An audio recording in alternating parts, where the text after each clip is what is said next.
My name is Dr. Carlos Walker, and I'm a husband, I'm a father, I'm a veteran, I'm an educator, as well as a farmer.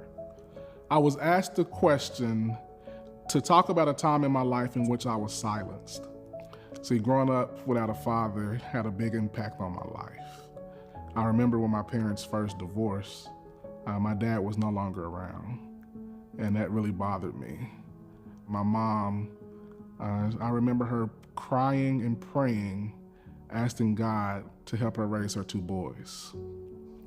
We moved back to Fort Worth while my dad still lived in the San Antonio area. It's a little town called Marion where he had a ranch. I remember during the summer, my dad was supposed to come pick me up. And so I was super excited about this opportunity to actually spend time with my dad. See, my dad was a cowboy who lived on a farm, and I thought I was gonna have the opportunity to go to the rodeos with him, to ride horses with him, and to spend time in the garden with him. I had told all my friends about this. And so the day had arrived, my dad was picking me up. So I was standing by the door and my friends were like, "Carlos, come outside and play with us." And for me, although I really wanted to go play with them, I had to say no. My dad was picking me up and I wanted to keep my clothes clean because that was important to me. It was important for when my dad saw me that he saw a nice, neat little boy, his son, his reflection. So there I was, 10 years old, standing at the door, watching my friends play and have fun outside. Time had passed. The sun was going down. My friends had finally went in the house. And it finally hit me that my dad was not going to arrive to pick me up. We wouldn't ride horses. We wouldn't go to Houston to visit my cousins. I wouldn't have an opportunity to go on any rodeos with him. I wouldn't have an opportunity to talk to him, to learn more about him as a father. All those opportunities were now gone. This summer, I would be at home with my friends, with my head down and embarrassed. Now, as a child, I had a mix of emotions. I was super upset with him.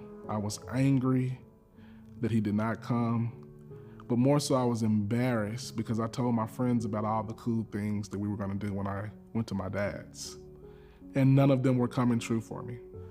And so for me, on that day, I vowed that I would be independent and emotionless.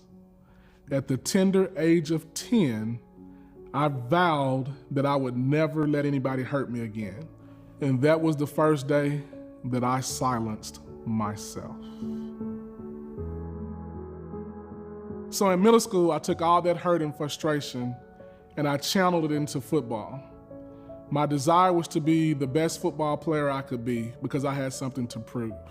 And so I really didn't know how to express myself, so I expressed it through my academics and through athletics. When I finished 8th grade, I finished as the top performer academically in the class, and I had earned the nickname of Truck on the football field. Going into high school, one of my church members saw the success that I had and said, "It's over for you now, being that high school is so much harder, you will not experience the same level of success." I took that and I put that into my determination fuel box because I was determined to prove to the world that I was valued, that I meant something, that I was gonna be somebody. My freshman year, I ended the school year being number 1 in my class. My sophomore year, I was a starter on the varsity football team. And when I graduated high school, I graduated valedictorian with an appointment to both the Naval Academy and to West Point.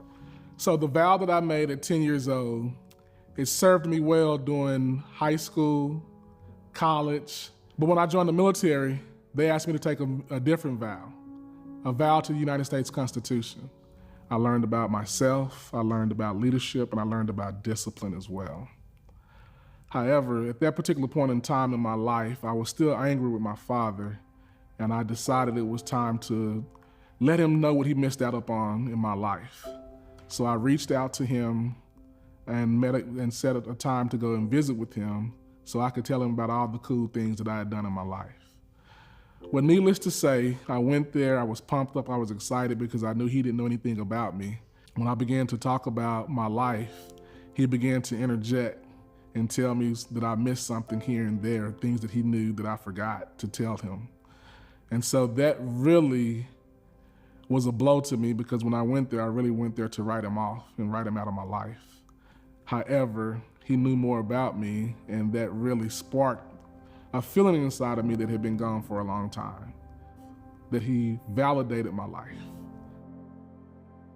I could no longer write him off out of my life. I began to think about how I could actually embrace him in my life, to be honest. I realized that I still cared about him because he was my father. So although my feelings had begun to change toward my dad, I was still upset, being that I blamed him for my childhood. I felt like something was missing in my childhood. I felt like he caused me to be emotionally damaged and fighting for that independence, because I have to tell myself that it's okay not to be in control of everything. However, I will say that during this reflection time, it has shown me, and I had realized that I have been silent all my life, but I've always covered it up with my smile. When things go bad, I smile. When things are good, I smile. So people don't know if I'm hurting or things are good, because I'm always smiling. And I will say that my children have challenged me in so many ways as far as being emotionally connected, because my children want to know more about their dad. They want me to be emotionally connected to them. And I blame my father for it being so hard for me to be emotionally connected. And the older that I got and the older that my kids got, the vow to be emotionless had to change. My kids began to ask questions. They began to wonder why I was not there emotionally. They began to ask my wife, what's going on with dad? My wife would actually question me and say, hey, go talk to your daughter, go talk to your son. You need to be there for them. And so I had to really evaluate on how to be there for them, because that father was not there for me. A counselor at work asked us educators to take a new vow, a vow of self-care. She told us to raise our right hand and to repeat after her. It is okay to ask for help. The breakthrough is finally happening for me. I'm still learning and growing. Saying, Carlos, it is okay to ask for help. Carlos, it is okay to ask for help. I am now at the age of 44, deciding it is okay to ask for help, to become emotionally connected to my wife and my children, to be that husband, that father, and that friend that they need for me to be, not just for them, but also for me.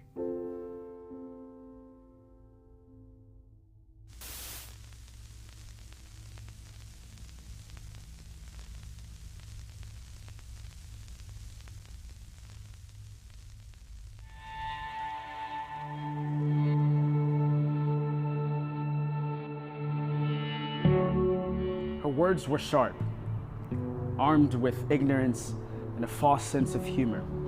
And I was forced to laugh, because if I didn't, then I'd be considered an angry black man with criminal instincts, looting victim cards for myself, and as far as they're concerned, I probably deserved it. Maybe I should go back to where I'm from, the jungle, where we fight lions and swat them away with our physics books. I must be a refugee needing your rescuing. How is it that I speak English so eloquently? I'm black, I'm African, I'm human. Your ignorance hurts, but I don't know what's worse. You watching this, and let it just be your entertainment for the day.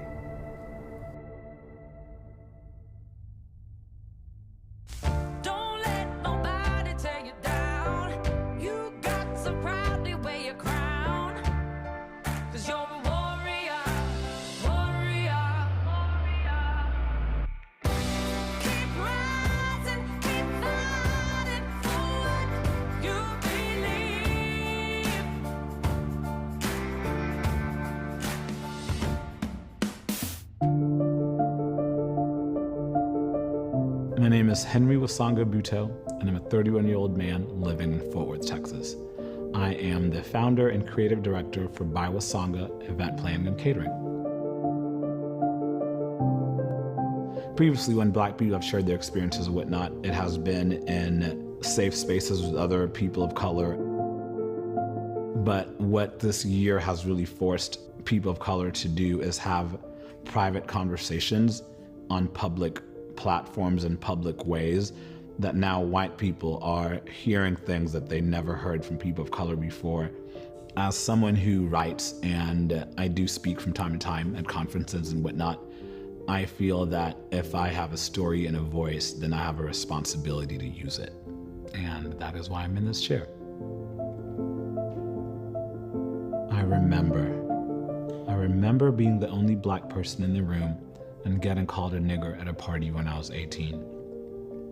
My actual first thought was, don't make a big deal out of what just happened, Henry, because I'd make all these white people uncomfortable. Why was that my first thought? As if me being called a nigger wasn't the uncomfortable part. I remember getting called a colored boy by my friend's mom at their family home. My first thought was, oh well, you're at her house, Henry. Don't react in a way that communicates you're ungrateful for her hospitality. Y'all, why was that my first thought? As if her words weren't the inhospitable part of that whole situation. I remember having a roommate tell me, I really want you at my wedding, but my parents aren't comfortable with you attending because you're Black. I know it sucks, but I hope you can understand. And you know what? I really told this girl that I understood. Why was that my first reaction? As if she needed to be understood, but I didn't. I remember being at a pool party during spring break and being asked to leave by the host because her brother didn't like Black people.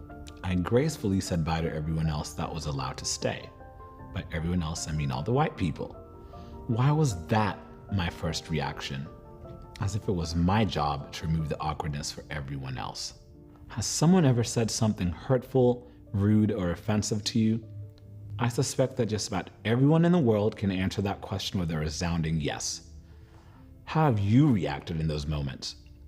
As a Black man, I have learned to regulate my reactions in even the most offensive situations that involve me and a white person or white people in general, because something I and many other Black people have been conditioned to do is to accommodate the emotions and feelings of white people, oftentimes above our own, no matter how valid. Most people can see that the situations I just shared were offensive. What many people can't see is why I immediately defaulted to those responses. Why, in each of those scenarios, did I feel the need to comfort and soothe those present? What I have been forced to realize was that I had been socially conditioned to play a role of soother comforter to even my offenders. Growing up as a Black person in predominantly white spaces in Fort Worth, I learned through unspoken social expectations that in order to fit in and be accepted, I had to default to accommodating the majority person's feelings. Don't upset white people. If they do or say something to offend you, don't act offended. Manage their feelings. Don't make them feel guilty for whatever they did or said. Make extra space for their mistakes. Even if you are offended, don't seem offended. Do you know how absolutely exhausting this can be? This is one of the most tiring aspects of existing in these spaces. Looking back, there are so many moments where I did this and in the process, betrayed myself, and ultimately I betrayed reality. I could go on, but what this has shown me is that I got into a social contract with a version of me that does not exist. 2020 has caused this country and individuals to have honest and painful conversations. There have been some awakenings, and one thing I've seen time and time again take center stage is how many white people expect people of color to still hold full space for us to help them process their own emotions. I'm sad to say, as a follower of Christ in my spiritual home, the church isn't immune to this either. As a follower of Christ, I feel tension because I'm biblically called to live my life in a certain way that includes extending grace, patience, and understanding as a way to pursue peace and harmony. But what I often found was that even inside the church, I was expected to default to the white person's feelings. Those things I'm biblically asked to extend to others should not be used as a weapon to silence me. I've realized speaking truth is not divisive, it is a duty. Your discomfort should not be used as a shield from the truth. If you are white and you have taken this year to listen and hold space for the stories and experiences of people of color, like myself and many others, I do want you to pause and think through just how incredibly difficult and weird it is to share some of these stories. It's not an easy thing for people of color to do, to share their experiences and their pain and their trauma. I have a brilliant pastor friend, Garrett. He told me this year, Henry, you're gonna have to be okay with being misunderstood a lot. And because so many people of color tell their stories, they're not understood and they're not heard and they're dismissed. We are accepting the fact that we're going to be misunderstood. And there's a loneliness and isolation that comes when you continually and constantly have to accept that you're not going to be heard or that no one's going to get you. You know what? It's over. There's no going back. I may have given you who you wanted, but that wasn't who I was.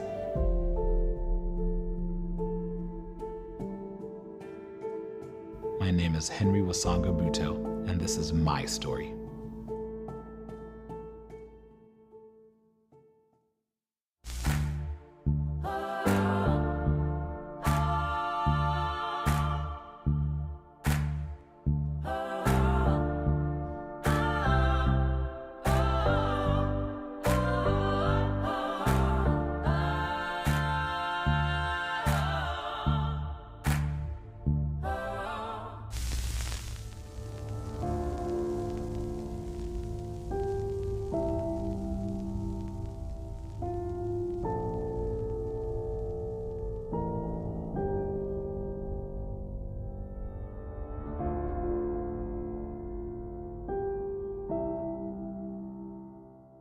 Dead black men been trending long before hashtags.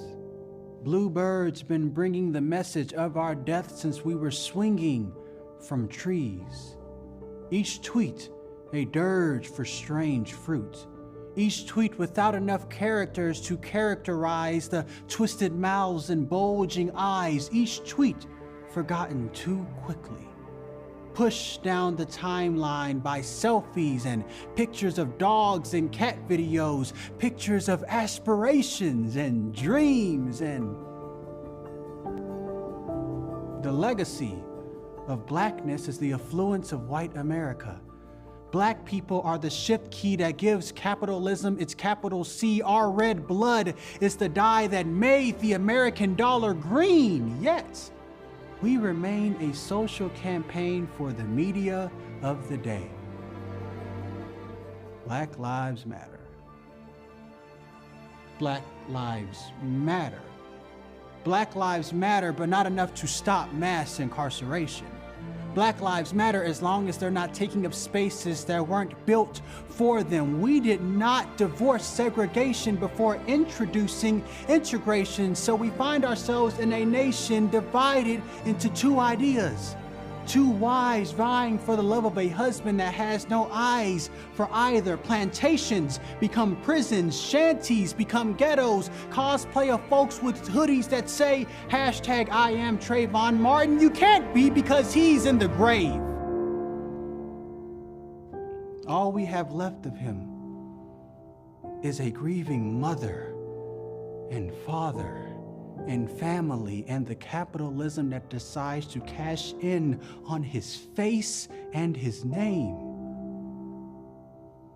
A life turned into merch, much like his great-great-great-great-grandfather, who could have been great-great-great-great if he would have had the opportunity to see a return on the hands that turned into a canvas of calluses. His ability to suffer with grace gives way to mythology, and man becomes beast. The celestial becomes Cerebrus. The black man is confined to hell, then commissioned to guard it.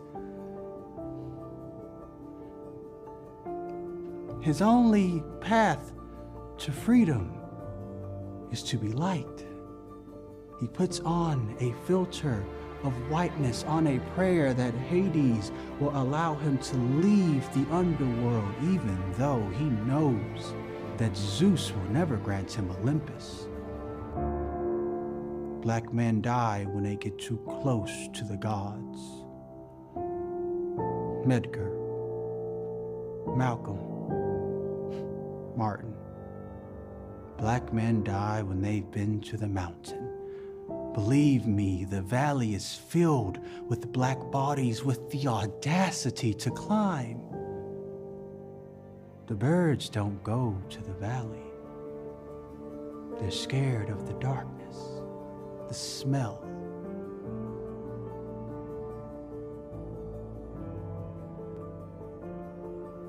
Dead black men been trending long before hashtags. No one dared to comment, no one dared to like. They'd simply take a selfie of their smile to push the truth down the timeline, push the truth down the timeline until everyone forgot the sweet tweet of the blue bird.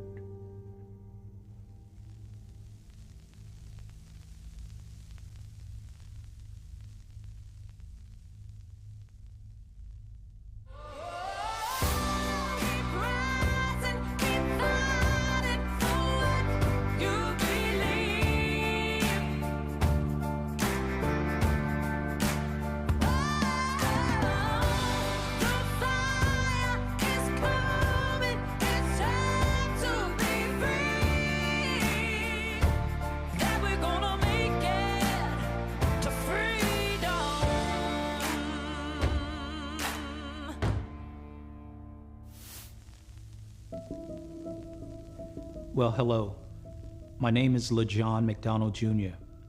I'm a son, I'm a father, I'm a grandfather, I'm a brother, I'm an uncle, I'm a military veteran who served aboard the USS Fort McHenry, LSD-43.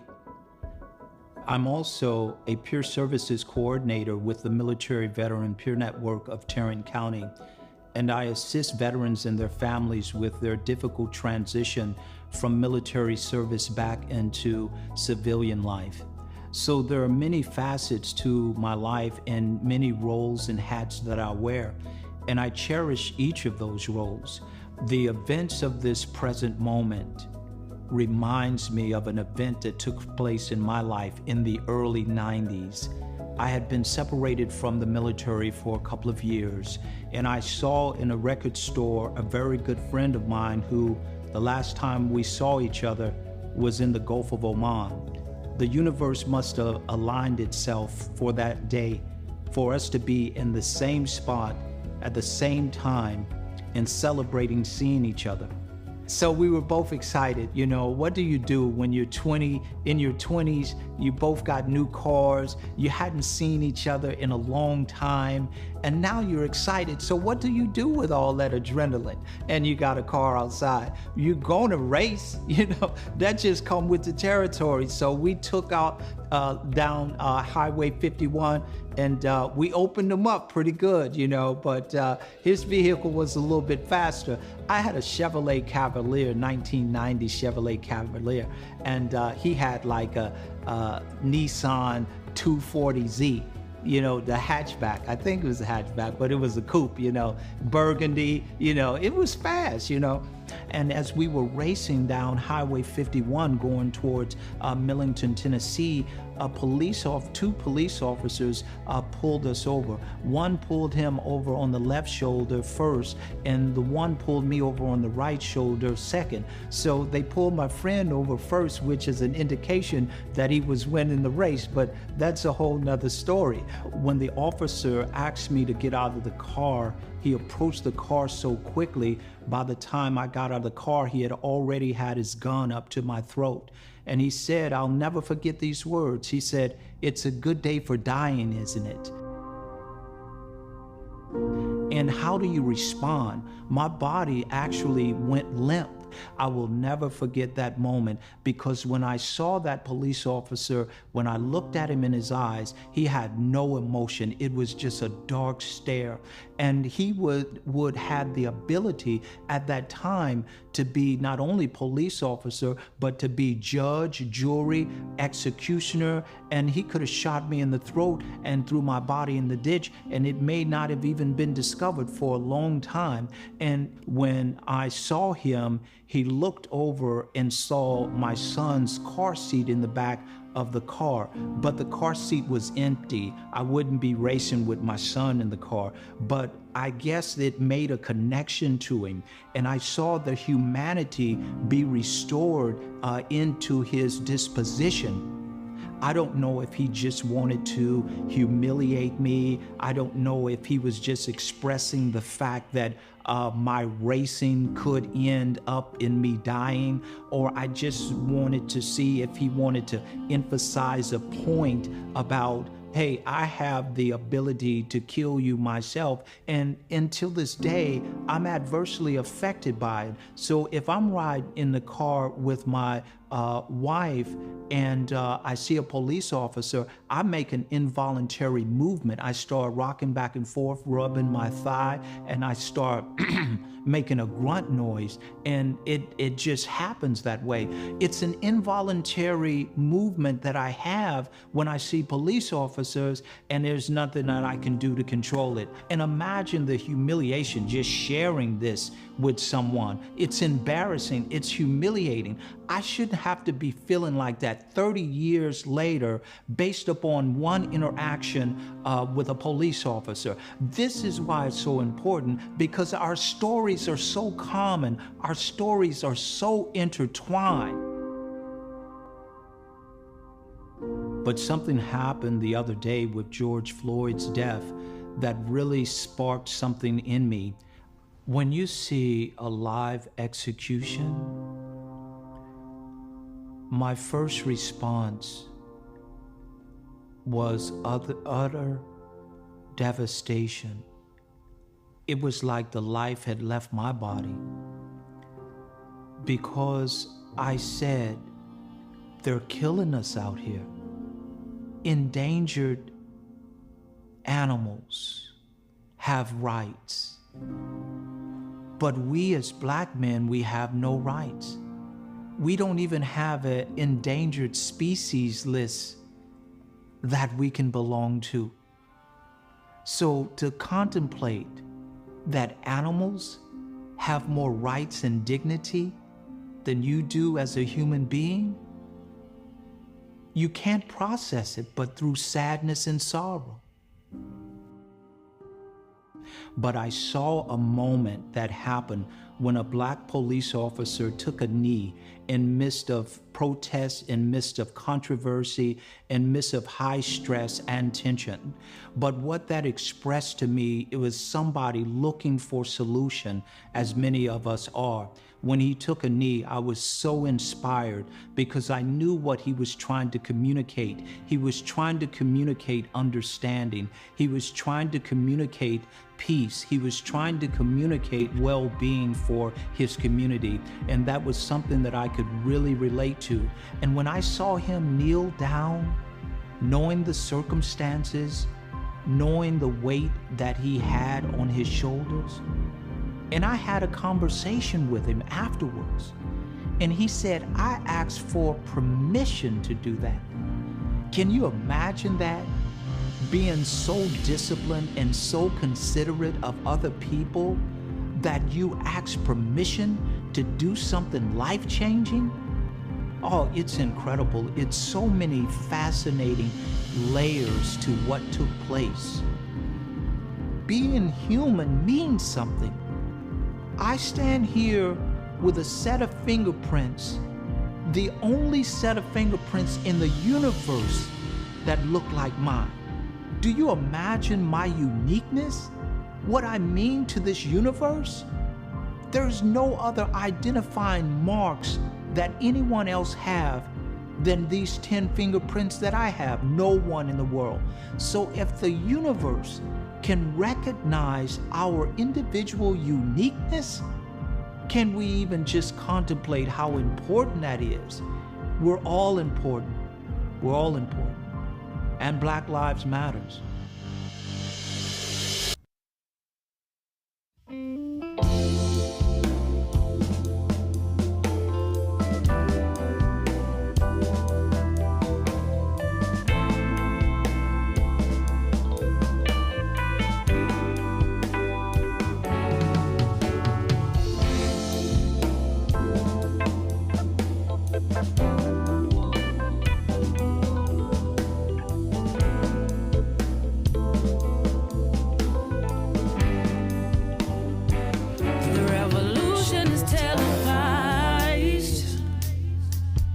Life ain't the way it used to be. The truth is what you choose to see. It's right in front of our eyes, yeah. Look up, sir, don't run away from me. Your life ain't out there in them streets. You're a small stepping stone from where you're supposed to be. Wise up, king, fulfill the prophecy. I got some passion, it's flashy, glowing through my heart. It's like magic, I'm happy. Brown skin popping, it's real classy, real nasty. Feel real tough, yeah. Highest name tatted on my heart, I'm blowing up. Yeah, though I wake up, I will fear no evil. Although my brother's gone astray, I guess I gotta set the tempo. Laws on my trail for no reason. Am I free? Wide across the globe, it's skin deep against me. Life ain't the way it used to be. The truth is what you choose to see. It's right in front of your eyes. Look up, sir, don't run away from me. Your life ain't out there in them streets. You're a small stepping stone from where you're supposed to be.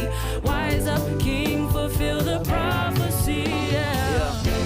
Some things take time. If I see it in my mind's eye, it's all in design through the divine. I'ma chip up off the block, I'ma grape up off the vine, turn into a fine wine, fine quality time. Dive into your mind, seeking ye shall find. Transform like Optimus Prime. Stand strong or Decepticons chop you in your prime. The sandstorms always come when they notice your shine. Keep your focus like a Buddhist at the shrine. And in time, you'll find you'll blow like a field filled with minds. Field minds with hopes of a better future and better dreams like Martin Luther.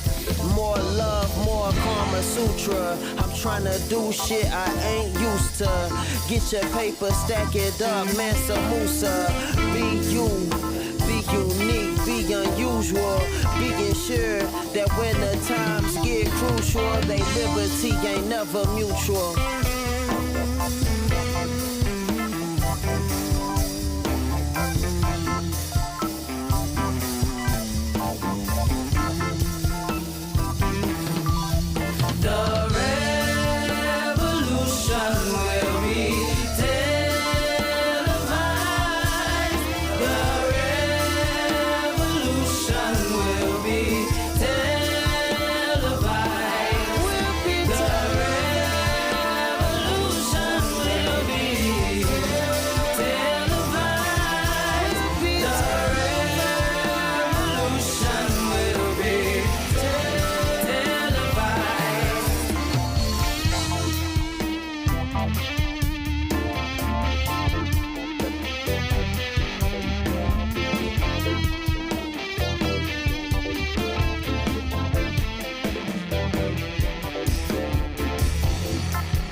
Well, as promised, I've returned to engage in a discussion with the creator of the film and the three men who so graciously and eloquently shared their stories. It is with great pleasure that I welcome Dev'n Goodman, Carlos Walker, LaJohn McDonald, and Henry Abuto to the City of Fort Worth Cable Studio offices. Thank you for having us. Thank you. Great. Thank you guys for being here. So I had an opportunity to view the film when it was first released. I think it's been about a year ago now, and I've watched it since then twice more, including today. And it is just as powerful now as it was the first time I watched it. But before we launch into our discussion, I want to thank each of you for being here today. And to the gentlemen, of course, who were featured in the film, a heartfelt thanks for your willingness to share your very, very personal stories. I understand that the film is actually the final product of a video project that was conceptualized by you, Dev'n. Will you share with us a little more about the project and its genesis? Yes, so the project was inspired by a story, communication and relationship LaJohn actually has, and he talks about in his segment.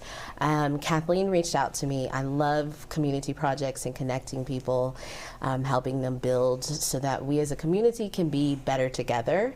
And we sat down and said, how do we take the inspiration and the story that LaJohn has brought forth and put it into a tangible piece that an audience can sit with? How do we highlight what's happening? It was, like you said, a year ago. So during the time right after George Floyd's death, the social uprisings that were happening, and people wanting to learn and connect more, which Henry talks about in his story. And so we partnered together to say, how do we bring our community, our Fort Worth community, and what's happening here, highlight the men of the community who are doing important things, and bring in artists who are also, they're sharing their stories and their lived experiences all into one piece so that people can continuously come back to this piece and sit with it and grow with it. So you mentioned Kathleen, and Kathleen is with the director of Amphibian Stage. Okay. And she's the creative executive director. She has known LaJohn for some time, and they've worked together for some time.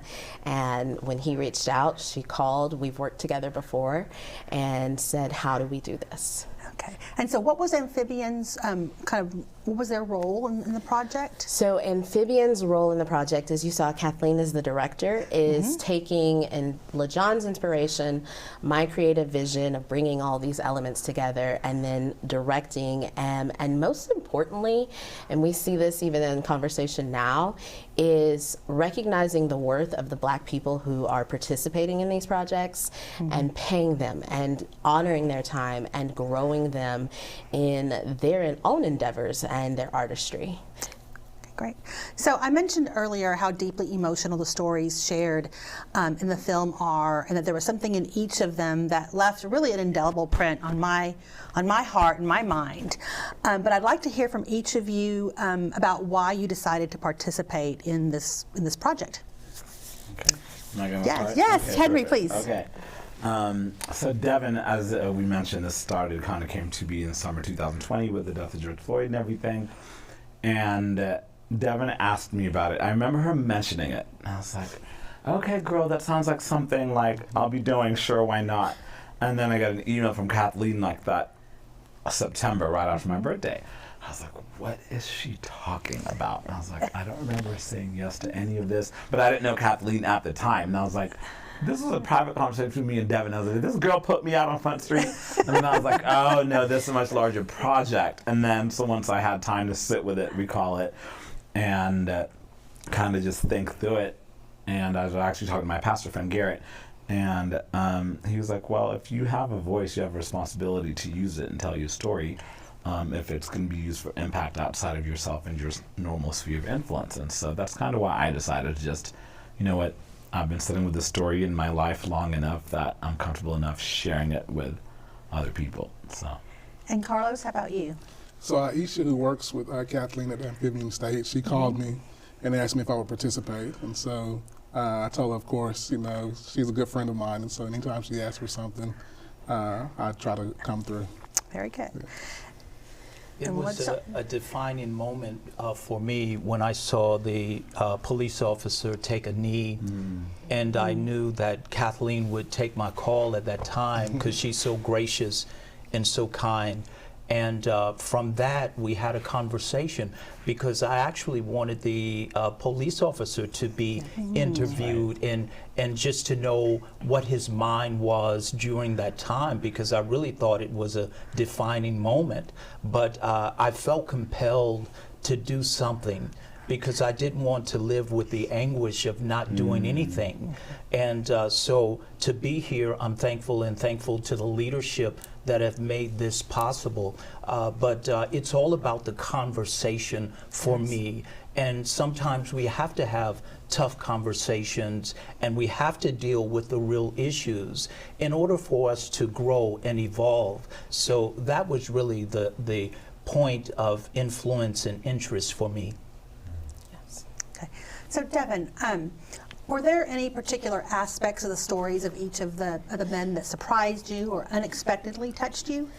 So many. I love the vulnerability, the lived experiences. We know that Black people are not a monolith, but there's so much that I, as a Black woman, and I know many Black men can identify with. And in connecting you guys with the coach who helped you bring to life your lived stories, I knew she was good, but y'all are great.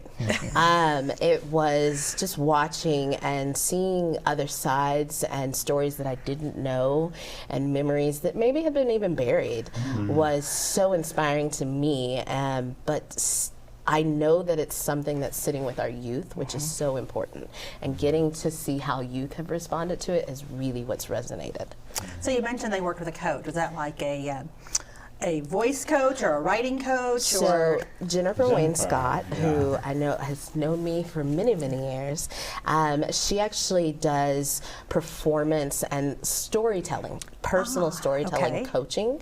And she's actually based in St. Louis, and she gives her time and practice specifically to the Black community, Latino communities, as an ally to ensure that stories are continuously told, and we as communities and broader just aspects are connecting. Very good. The stories are not only beautiful, but powerful, but also just beautiful and eloquent. So I wondered about that. So, so for the gentleman, what was your greatest fear about sharing your story in such a public way? Honestly, just to be real, like, I don't care anymore. Like, 2020 was just like, I'm done. I remember when we were filming, I just dyed my hair blonde, all these other things, which I always say when you color your hair, it's a sign of distress. But I was like, I have nothing left to lose. It was kind of just like, I mean, there was a pre-George Floyd world we were living in, and then a post-George Floyd world, well, rather, a pre-George Floyd world that white people were living in. And then a world that now white people had to join the rest of us in after George Floyd, to where I was like, I can't be afraid of, like, whatever the consequence, whatever. It's like, we just have to keep going forward. So I was like, I'm just going to talk about it. So, well, yeah. I'm glad you did. Thank you. Yeah. Carlos? And I feel the same way. I didn't really feel like I was vulnerable as far as I felt like it was time. I know that so many students that I worked with had the same type of experiences, and so it was time to start addressing those. Yeah, it was never about me so much because I had no idea I would be in front of the camera, but it was about our experiences being shared, because so often the images that you see of African American men is not a very positive image. And that's not the world that we live in, because we live in a world that I try to make a difference on a daily basis. And I'm a builder, I'm more a builder than a destroyer, and I wanted to be a part of something good, you know, and it has been a good experience from working with the coach, from meeting these wonderful people, so I'm glad I've had this opportunity. And I think, if I may cut in, why there was not necessarily a fear, because like, we're essentially, because we filmed during the pandemic, so we're essentially doing individual projects, but then just to watch Dr. Walker's stories and then Mr. McDonald's story, and just like, oh wow, there's like a really tying theme with here. Three of us here are three different black men from three different varying experiences, but still having such a shared, like Dev'n just mentioned, such a shared, unique part of the story as well. And so that's why I think there was not a fear to, especially after we watched it cohesively and it came out. So Dev'n, did you worry at all about how the film and each of the featured stories would be received? So during the planning stages with Kathleen, our first goal was that black people watch this, black men watch this, and feel seen and understood. So often in the telling of black stories, the centering of white audiences is what is at the forefront, and that wasn't the case with this. And I think that's why it's had such longevity. It's a year later, we're still watching it. The second thing is making sure that audiences were going to have to sit with the pieces, going to sit in reflection.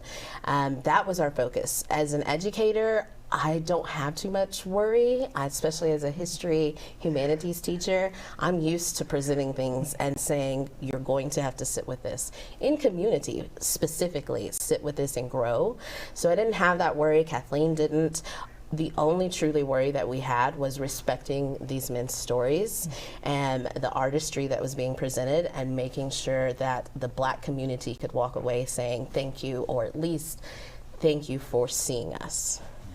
So, who do you think should watch this film? Everyone, every single person, all ages, everyone should be having these conversations. I know since George Floyd's death and the uprisings afterwards, we have seen a die down. We've seen the pendulum swing completely to the other side in certain areas of society.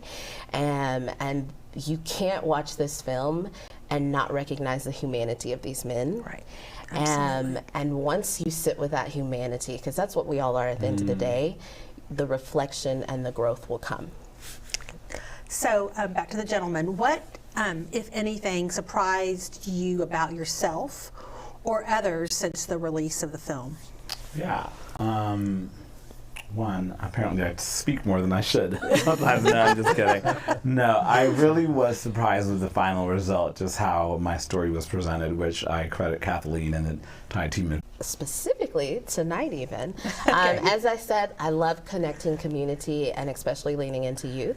And so third Thursday on the near south side, we have I Am Terrell visual performing arts students, Main Street and St. Louis Street, at multiple businesses, 17 businesses. They'll be open, and the arts for sale going directly to the students, and the performing dance students are also taking donations. Wonderful night. Excellent. Yes. Wow, okay, great. So, Carlos, I recently read, and I think it was the TCC Connect magazine, that in addition to your full-time job as an educator at Fort Worth ISD, that you are also an entrepreneur, and that you are marrying your skill set in your professional skills as a counselor with your childhood passion of being on a farm and working with horses. And so tell us a little bit about that and what else is going on in your life right now. So we're actually getting ready to host what we're calling community healing camps. We received a grant through Braver Together, and so right now we're in the planning stages of working with the schools within the 76104 zip code. And they're going to bring them out to the ranch, and we're going to actually have different activities for them. We'll have licensed professional counselors there. We've partnered with iLegacy Consulting and Counseling, as well as N2C Youth and Community Services. So we're looking forward to really changing the lives of our students who've experienced trauma. Very good. Is there an age limit? Because I'm like, oh, it sounds like something I can do. Yes, you're more than welcome to come out. Okay. So, Henry, you recently had a health scare that was chronicled in the news, which is quite frankly how I found out about it. Yeah. And How I found out as well. From a coma inside I read that this kind of prompted you to want to take on this new endeavor of training folks in the community to, and specifically 400 people on CPR. Yeah. So can you tell us a little bit about that and where, have you met your goal yet? Are you getting Absolutely, it? yeah. 4 is my favorite number, so that's where the 400 came from. And February actually is Heart Awareness Month, so that just happened to be Black History Month, Heart Awareness. I'm all over this month. Okay. But 9 out of 10 people who suffer cardiac arrest or a cardiac experience outside of hospital pass away, so only 10% of them survive. I happen to be one of the 10% because a friend of mine who happened to be a nurse, so she was CPR certified, obviously as a nurse with her training, and so she performed CPR on me for 14 minutes before EMS got there, and that is what saved my life. That's why I'm sitting here talking today. And so I was just like, how many people, because I remember getting CPR training in high school or something, but I was like, I don't think I would know what the first thing to do. And then, mind you, she did such well CPR, not a broken rib, not a fracture, nothing. I mean, it was excellent. And so on Valentine's Day this year, or this week, 3 days ago, I got CPR certified myself. Finally, and then there will be Amphibian is one of the places we'll be doing a class at as well, and then there's a gym on Magnolia as well that we'll be doing a class at. So I have about 70 people so far who've done it in the past year, and by April 4th I want to get 400 because I'm also releasing a cookbook on April 4th. So let's just celebrate multiple things that day. I see. So what kind of cookbook will this be, or is this? So Biosonga, my event planning catering business, and so it'll probably be about. I can't give too much out yet, but it'll be coming out. Yeah, I was like, you know what? Okay, I had my first shoot yesterday for it. Well, excellent. Well, congratulations, and I'm so glad that you are feeling better and doing better. I am very grateful to be here in the land of the living, as I keep saying. Great. So, LaJohn, what's going on with you?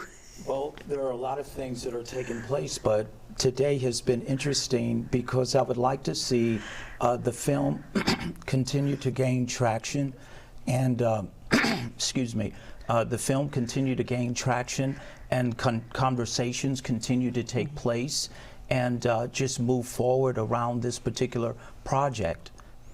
Very good. So this has been such a great conversation, and I want to thank each of you again for being here today, for sharing this film and your insights with our audience. And to our audience, thank you for joining us in celebrating Black History Month. I hope that today's program will inspire you all year long to explore the accomplishments and contributions of African Americans locally and around the world. And one final note before we conclude, today's program is a live broadcast, but it will be available on demand beginning February 18th through the end of the month via the Fort Worth City Hall YouTube channel and on Fort Worth TV via the city's website. I also wanted to mention that the film can also be viewed on the Amphibian stage website. Yes. So. Again, are there any, before we conclude, are there any other last parting thoughts or comments that you'd like to share with our audience? I just want to say really quickly to what Ms. McDonald said about just the reach of this film. May it continue to grow.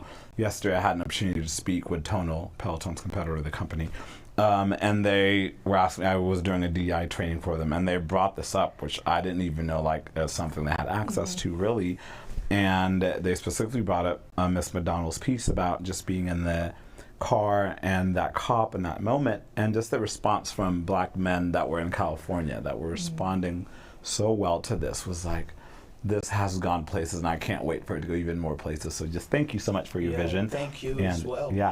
It's been viewed in New Zealand, it's been viewed in Australia. It's gained a lot of momentum in a few other areas that I can't recall at this moment, but it's been a good experience, and thank you all. Yes. Yeah. And I'm happy to go on a press tour with these people anytime, so let's go. Well, again, thank you all so much again for your time and being here with us as the city of Fort Worth continues to celebrate Black History Month. Thank you. Thank you. Thank you.